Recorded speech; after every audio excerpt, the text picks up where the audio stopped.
So I'm going to be recording this masterclass today. Hopefully, for anybody who can't join us, they will be able to catch this in the replay. And I know I've got a big group of folks over in another group who are planning on attending. So I still want to give them just a couple more minutes just to jump on so we don't get too far into the presentation before they join. And we'll get started here in just a second.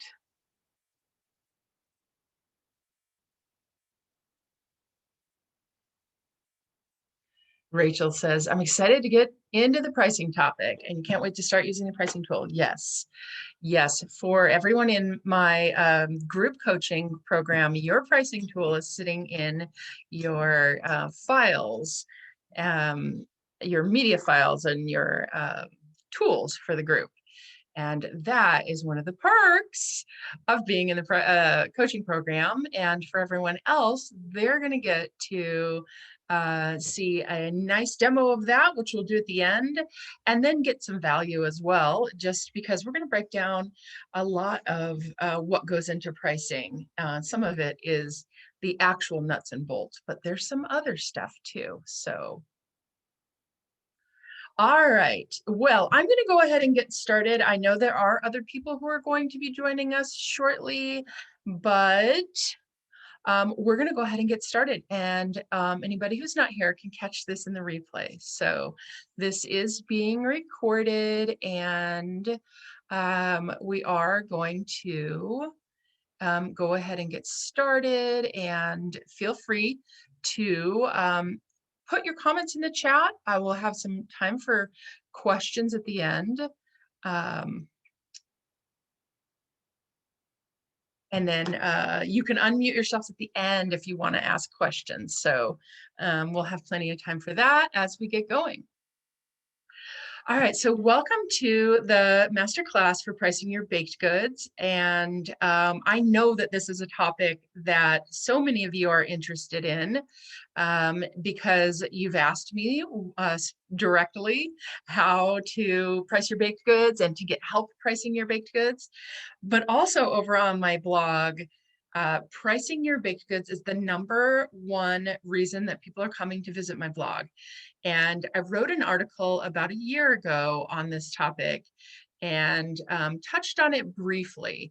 And it's finally time to go a little bit more in depth and not only answer your questions, break down some more of the barriers about pricing your baked goods, but also provide you with some resources so that you can get past this pricing hurdle. So I hope you're excited about that. It should not be as hard as it is. It really shouldn't.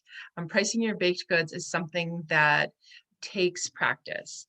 It's not something that we're born with. It's not something that some people are just good at and some people are not good at. It just takes practice. And so that's what we're going to do today. So I'm going to go ahead and share my screen with you. And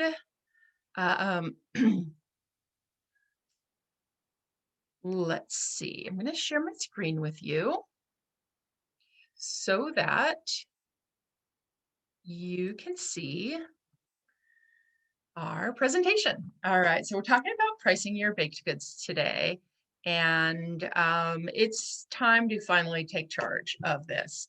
So today's agenda, what we're going to be doing here in this masterclass is we're going to talk about a little bit about who I am, and many of you have done the challenges with me and you've worked with me either in the coaching program or through a challenge or just are on my email list and have gotten to know me that way. But I'll tell you a little bit about why I came up with this presentation. We'll talk about the 3 different pillars of pricing. I'm gonna show you the easy way to price your baked goods, and then we're gonna go into a live Q&A. So if that sounds good, let's jump right in. My name's Allison. I have a blog at betterbakerclub.com where I share tips, blog posts, strategies, recipes, everything that has to do with running your home baked business. I share from my experience running my own home bakery, things that have helped me along the way. So I am fanatical about baking and home baking in particular. I'm passionate about it and I share it on my blog. Um, I started that blog about a year and a half ago when I became unable to bake quite as much as I used to. And so I love talking baking with people. You can always reach out to me, shoot me questions about whatever's going on, because that is my passion and I love to share it. So let's jump right in, you guys. Let's talk about the three pillars of pricing your baked goods. Now, if you thought it was as simple as just taking out a pen and a piece of paper and figuring out how much your products cost and dividing it by the yield, well, I'm here to tell you that there's a little bit more to it than that, because it's not the same for everyone. People have struggles when it comes to pricing your baked goods. And I've heard them in emails and in the chat groups and in my Facebook groups um, about all of the struggles that people are having with pricing their baked goods. Some of those things have to do with the psychology of pricing your products. And some of them have to do with how much your competition is charging for their products. And some of it has to do with just the accuracy of pricing your products. So today we're going to talk a little bit about each one of those pillars that goes into feeling confident about pricing your baked goods. So the first one, I put this first because it is the beast in the room. It's the big white elephant that nobody likes to talk about. And that is the psychology behind pricing your baked goods. And here is our happy yet confused looking baker who's thinking, am I worth it? Am I charging too much? Is my stuff good enough? And these questions hit a nerve with you when you think about them because it's personal. You know, you start to think about, well, the numbers say that I should charge this much, but am I worth that much? Do I really deserve to be charging $7 for a loaf of bread? Am I charging too much? Should I be charging less? I'm sure that some of these are resonating with you. And if this sounds like something that you have thought, let me know in the chat. Like if these things are striking that nerve and there is an emotion behind some of these thoughts, let me know in the chat. Is this something that you have thought to yourself? Is my stuff good enough to be charging these kinds of prices? Am I charging too much? These are the kinds of things that bakers are telling me that they're struggling with, and I've struggled with myself. So let's take a look at these. Let's look at the psychology pricing mistakes. Because the only way to move past this is to recognize it and put it out in the open. There's no shame in this. We're just taking a look at it so that we can recognize these mistakes when we make them again. Hopefully you get a light bulb that goes off in your head and you say, oh yeah, this is what Allison was talking about. I think I'm making one of those mistakes. So the mistake number one is pricing your products from your own perspective. Now, I think that this is one that we can easily make because as bakers, we know how, well, in some cases, how easy things are to make. So imagine you have a customer who just needs a dozen Rice Krispie treats for their kids' class party, pretending that our kids are still in class. So you know that you can run down to the store and buy a box of Rice Krispies and buy a bag of marshmallows and a pound of butter. And within a half an hour, you could completely fulfill her order for a dozen Rice Krispie treats ready to go. And so for you to price that, you might take into consideration how easy that is for you to do. So you could say, yeah, it's just so easy. I could have that done for you, in 30 minutes and it would cost me nothing. But that's not the important part here. The important part is how your customer sees it. So to you, it's easy. To your customer, it's not. To you, you may already have those products in your inventory, but to your customer, they need to go down to the store and buy them. And not only that, but sometimes they have to buy more than they need. So then they have all these extra ingredients in their cupboard that they didn't want. They might not want to dirty their kitchen. They might not have time to dirty their kitchen. So pricing from your own perspective is thinking, this is really easy for me to do. So I'm going to set my price according to how easy this is for me to do. Pricing from your customer's perspective would be to think about, this is a convenience for them. They don't have to dirty their kitchen. They do not have to wash up sticky bowls. They don't have to find time to run to the store, and they don't have to have extra ingredients in their house. And maybe they've got a lot of other stuff going on planning this class party where they just don't even have the time to do it. So pricing from your own perspective is one of the first mistakes that we make in this psychology-based pricing. Is that resonating with anybody? Does anybody think about that while they're pricing their baked goods? How easy this is for you to do versus how hard it might be for your customer to do? That's an important one. So let me know in the chat if that is something that you have thought about from time to time. All right, so the next mistake that you can make with the psychology-based pricing is pricing with your own budget in mind. This is another one that's really similar to the pricing from your own perspective, and that is, how much would you spend on those dozen Rice Krispie treats? Well, what you are willing to spend is completely different than what your customer is willing to spend. You may be quite thrifty and love to make things from scratch and know the value of that product for you is much lower because you could go make it yourself, but your customers don't think like that. So you need to price with your customer's budget in mind. What you would be willing to pay for your product is not the same as what your customer would be willing to pay for their product. This is a common pitfall that people can get trapped in as well, is that thinking about your own budget, how much money you have in your wallet right now, you know, how much your budget allows you to spend on convenience things like gifts and dining out. You might be on a tighter budget than your customer. They may have a much bigger budget to spend on entertaining, gifts, treats, and things like that. All right, and then the final psychology-based mistake is allowing your self-worth to affect your prices. If I could like put a big red flag, star, highlight, and underline that one, this is the one that most new bakers are struggling with.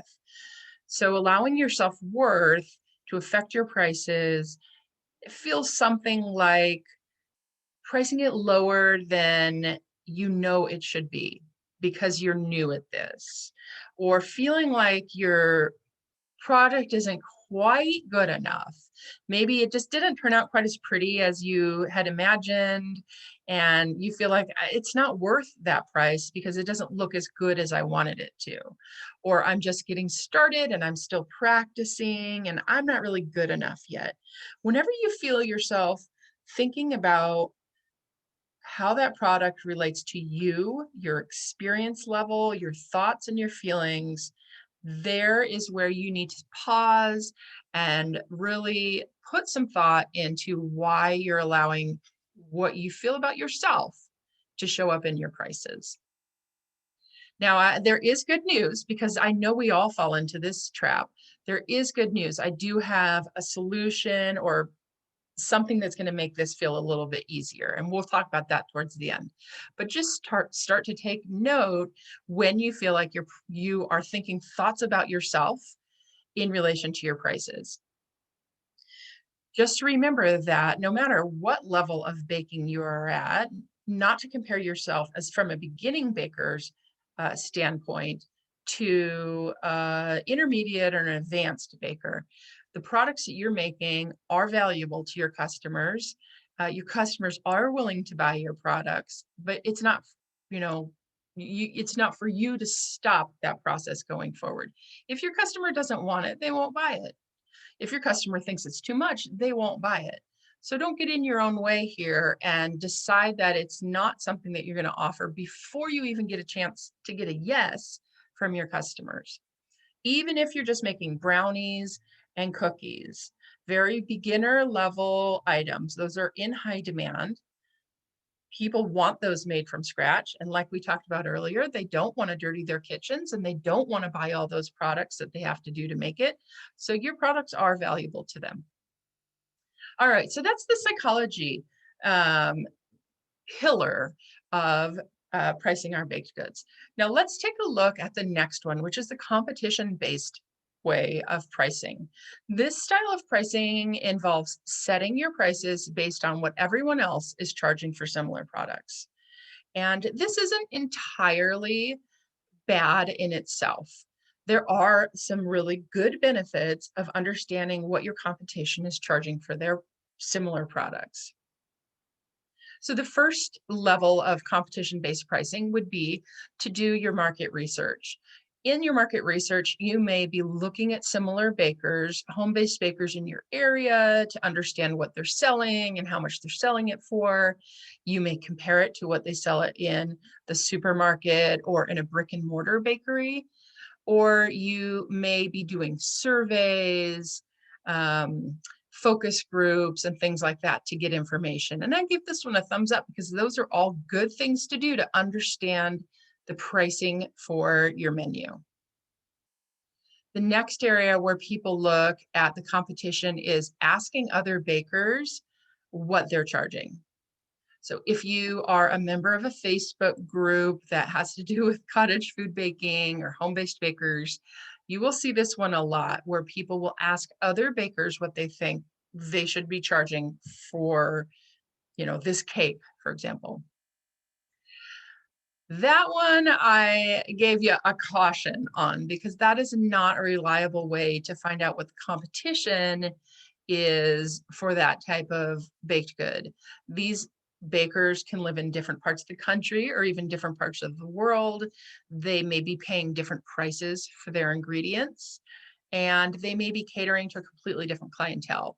So, for example, I live in the Midwest, and our prices in the Midwest for home-based bakers tend to trend a little lower than the East Coast and the West Coast. That's what the market allows, but it doesn't allow that in my part of the country. So if I were to ask other bakers what they were charging, then I might be getting some mixed information there. So all of this can tell you what the market will allow, but is that an okay way to price your baked goods? Not really. It's giving you some information, but it's not accurate information.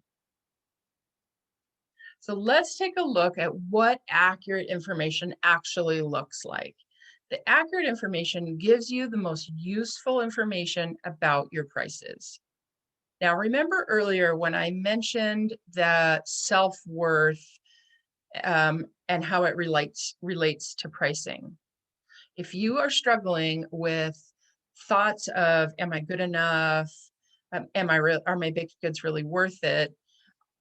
When you take a look at the numbers side of things, it gives you answers that are non-negotiable. There are no feelings associated with data. This is pure data here. And understanding the data of your pricing is going to give you so much more information than feelings or comparisons will. So to accurately price your baked goods this way, the first thing we're going to do is take a look at the cost. We need to know the cost of your ingredients. We also need to know how much your recipe yields so that we end up with your cost per item. The next piece of information that we need to accurately price our ingredients is to know the labor. We need to know how long it takes you to make and package your products. From start to finish, how long does it take you to prepare that recipe? And then finally, we need to know how much profit you want to make on each item. Now, you might be wondering why I have labor and profit on here.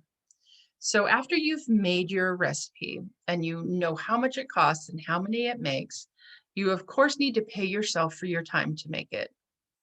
But guess what? You also need to make a profit, because if you're not making a profit, then you just have a job and not a business.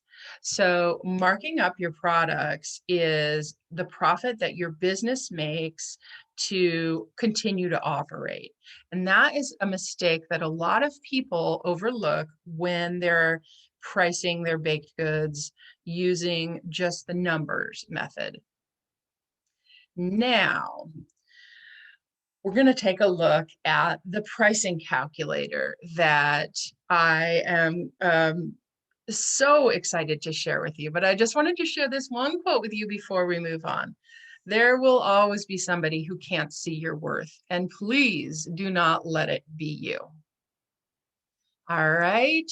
So now I'm going to pop over um, to the pricing calculator. And if you are ready, let's take a look at what this pricing calculator is and how it works. All right. So excited to share this with you. You guys, I've been working on this for a long time. I've been perfecting it, working out all the kinks, and this is going to make your life so much easier when it comes to pricing. So this pricing calculator is a spreadsheet. And if you are inexperienced with spreadsheets, I tried to make this just as user-friendly as I could. Spreadsheets can kind of trigger this, I'm not a computer person feeling, but let me give you a quick tour and you can see just how easy this is to navigate. So when you open your spreadsheet, you're going to have these tabs along the bottom that give you all the different functions within the calculator.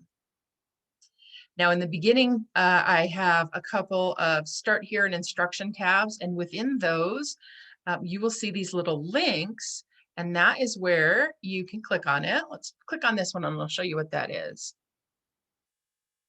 All right. Every link has a little video where I pop in and tell you exactly what's happening at that part of the calculator.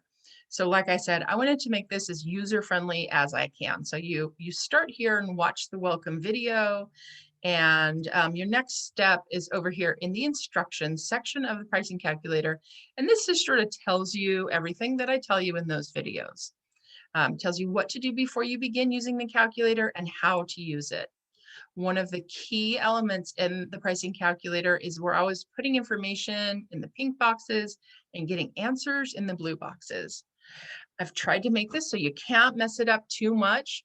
There are cells that I don't want you to change that have formulas inside of them are protected. So don't worry if you click in the wrong space. You should not be able to do too much damage here. This beginning instructions section will walk you through what you need to do to set up your ingredients, your recipes, and your recipes before you begin. So both of those have little video links to me telling you what that section is about. The next tab is our ingredient list, and this is like your inventory. And I've gone ahead so that I can walk you through a sample recipe. I've entered in some of the ingredients that I'm going to be using in my recipe. Now, one of the main questions that people ask are, what units should I be using in my calculator? You can either use ounces or grams. Whichever unit you decide to go with, you need to use throughout the whole thing. So not pounds and ounces, it's just one or the other, ounces or grams. So if you are a metric user, you can use it in metric. If you are a measurements person, we're going to be converting all of your recipes over to weights and measures. That is right here on step number 4, convert your recipes to weights and measures, with a little video for how to do it. So back over to the ingredients list, this is where I'm recording all the prices of what I'm buying and how much I'm paying for it. Now I like to reference my ingredients let's see, where's that tab? Here it is. Let me just move this little Zoom box out of the way. Okay, so I like to pull up my ingredients at Walmart, and I can keep it open in another tab and then click back and forth as I'm entering these things. For example, the one I left unfilled in was cloves here. So I'm going to enter how much I'm purchasing my cloves for. So let's go over to my Walmart receipt, and I can see that I buy a 1.8 ounce container of cloves for $4.94. So I'm going to go back over to my pricing calculator, and I buy a 1.8 ounce container for $4.94.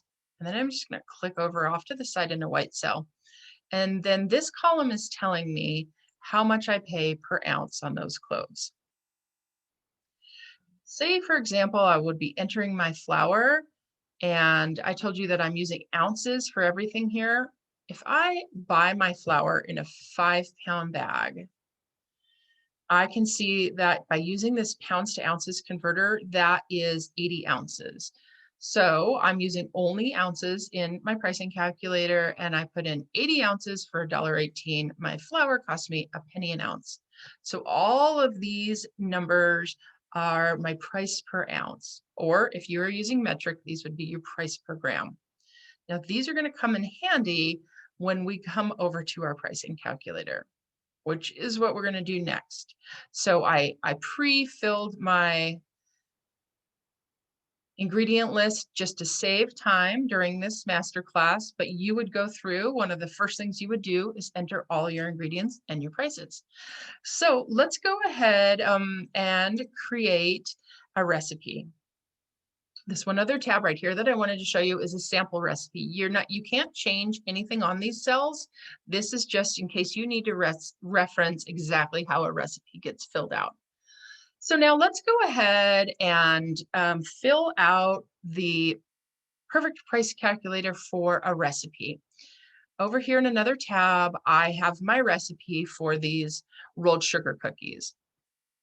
You can see that I've already converted 2 cups of sugar. I've converted that to ounces. I've got a little tutorial in there that shows you how to do that. So we're going to go ahead and I'm going to show you how we're going to price this. So these are my rolled sugar cookies.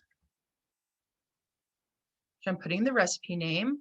And now the next question is, what is the yield? I can get 12 large cutouts from that recipe. So my yield is going to be 12. If I wanted to make a note to myself that those are the large ones, I would write it over here and say large. And if I wanted to have another recipe for the mini cookies, I would create an entire new recipe for it, say mini, and then change my yield here to 24. So we would treat those like 2 different recipes.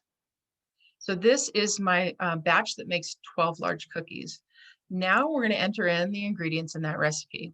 So my first ingredient is butter, and it has 8 ounces.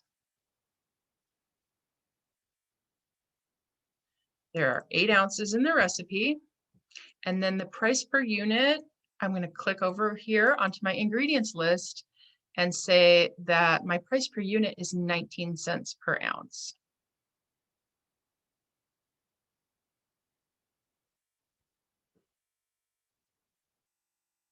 Oops, I have an extra decimal point in there. That's why it's being funny. Okay, so now that tells me in my recipe, there's $1.52 worth of butter in that recipe. Now we're just going to continue on, and my next one is granulated sugar with 14.12.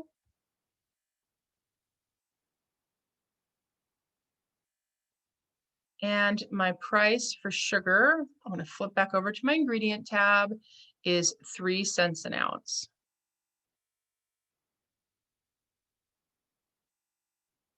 Now I'm on eggs, and I have 2 eggs and 1 yolk in this recipe. So over in my recipe, I'm going to say 2 eggs. My eggs are 6 cents each.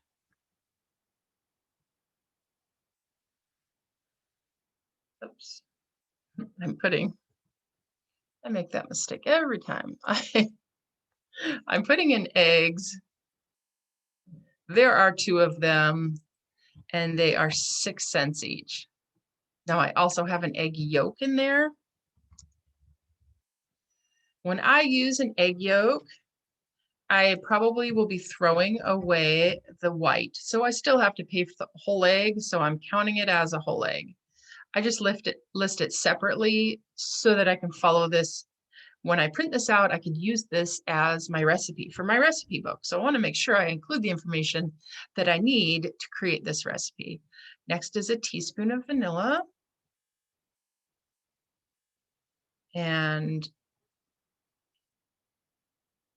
that teaspoon is 0.15 ounces. And I pay $2.31 per ounce of vanilla. Click anywhere off to the side in a white cell, and it tells me that there's basically 35 cents of vanilla in my recipe. So you can already see how much value you're getting out of this, knowing exactly how much those ingredients cost in each recipe.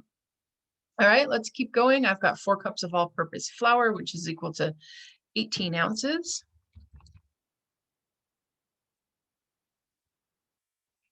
And my flour costs me about 1 penny an ounce.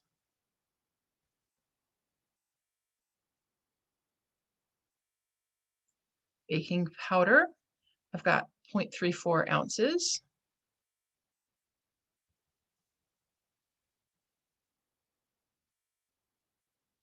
And my baking powder cost me 12 cents an ounce. We're almost done.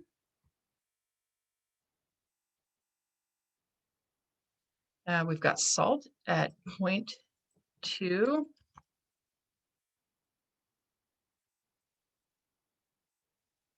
Salt is 2 cents an ounce.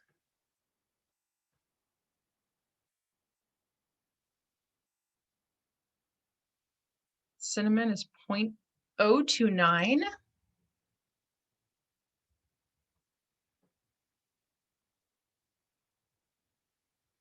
And my price per ounce on cinnamon is 39 cents an ounce.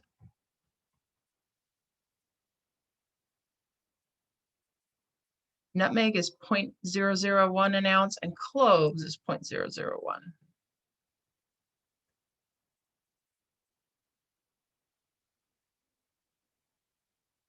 And nutmeg is $3.43 an ounce.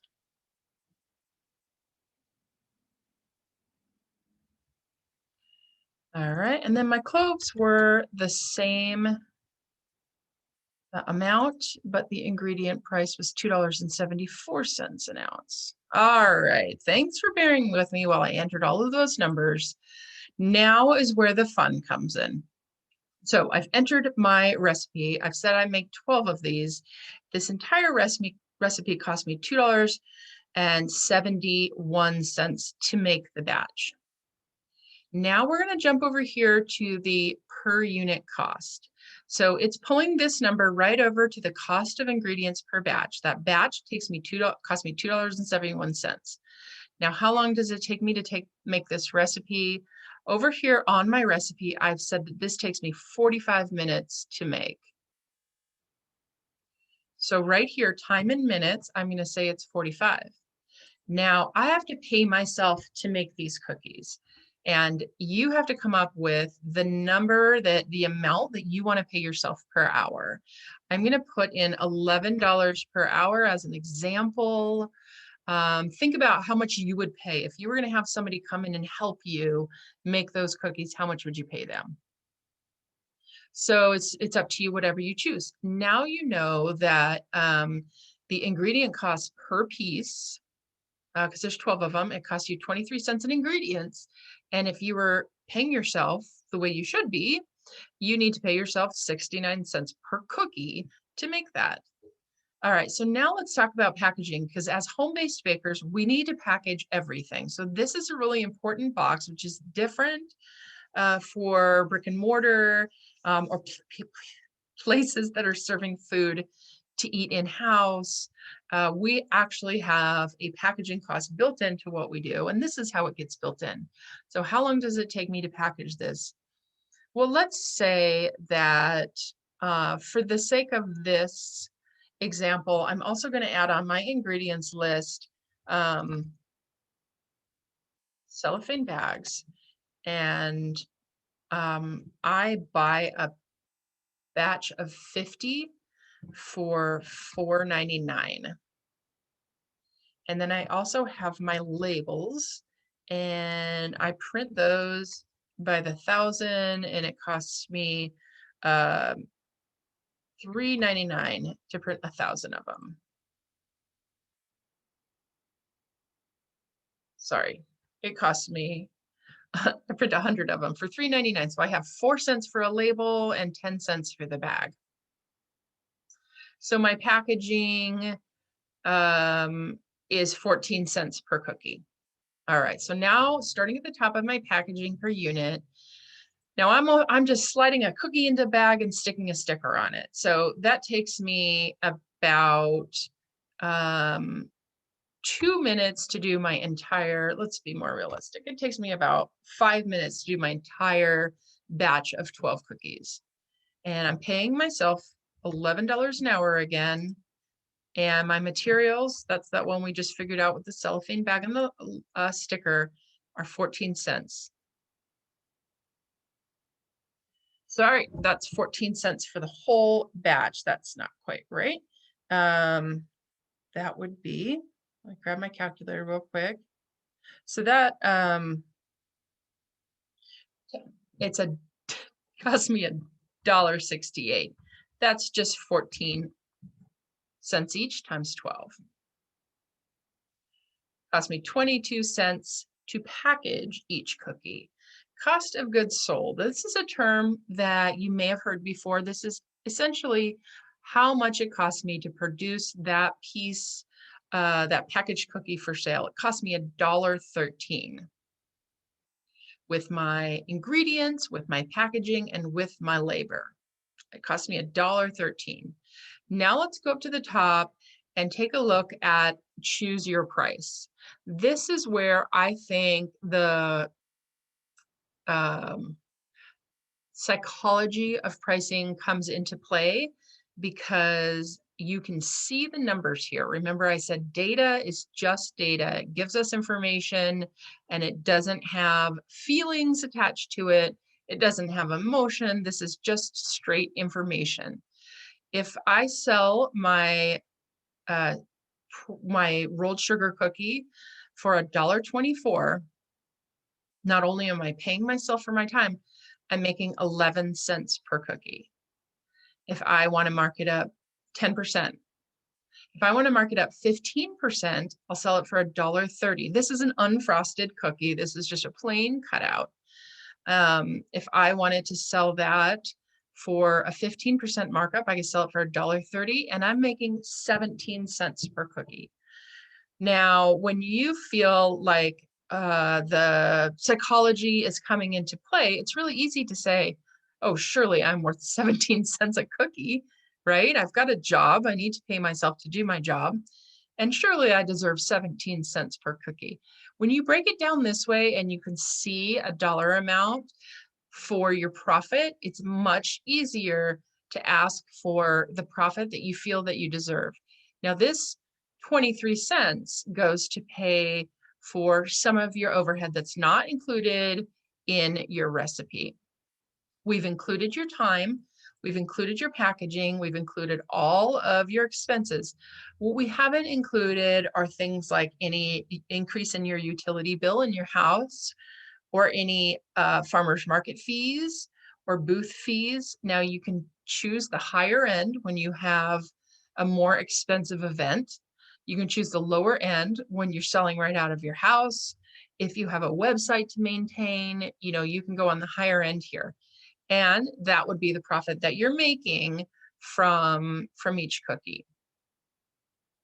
And that, in a nutshell, is how you can use this calculator to get real information about how you should price your products.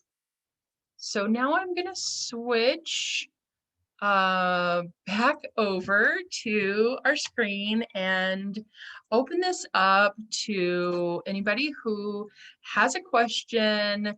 If you want to ask questions about how the pricing calculator works or any of the psychology of pricing, um, drop your question in the chat or feel free to unmute yourself and ask your question.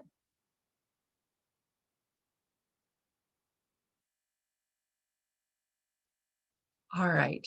Well, I am going to leave the chat open for just a couple more minutes while I talk to you about how you can get this pricing calculator so that you can begin to price your own baked goods using this method.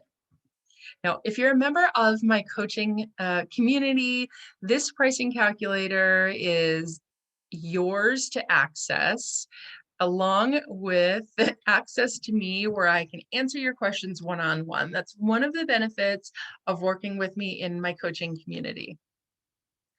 If you're interested in finding a little bit more about that, I'm happy to leave a link in the description box here for how we can work together so that you can have access to this pricing calculator as well as all of the other benefits that come with that community. Now, this pricing calculator is just released today. I have a link that I just dropped right there in the chat. And you can follow that link and have access to this pricing calculator for yourself. So I hope you guys have gotten a better look at what goes into pricing your baked goods. It's not as simple as it immediately seems. There's so much that goes into it that it can feel overwhelming. It can feel stressful, it can feel confusing, and it seems like this heavy, heavy weight on your shoulders as you're trying to prepare to open your home bakery, to get ready for your pop-up, to start selling at the farmer's market. It feels like, oh yes, and I have to figure out my prices. And I'm not confident on the prices that I've come up with. So that's why I developed this tool. I want you guys to quickly get in, price your products, get out and start doing the thing that you love to do, which is baking, talking and interacting with your customers, putting together a beautiful display and all of your nice packaging, and really selling your products. The pricing of your products should not feel like a heavy, heavy burden. So I hope that with this pricing calculator, you are now able to quickly get this off your plate and then move on to why we all do this, because we love to bake. All right, you guys, it's been a pleasure being a part of your afternoon. I hope you enjoyed this session. You can always reach out to me either on Facebook by tagging me or by shooting me an email, and I'll happily jump in and answer any of the questions that you have about how to use your new pricing calculator. Have a good afternoon, guys.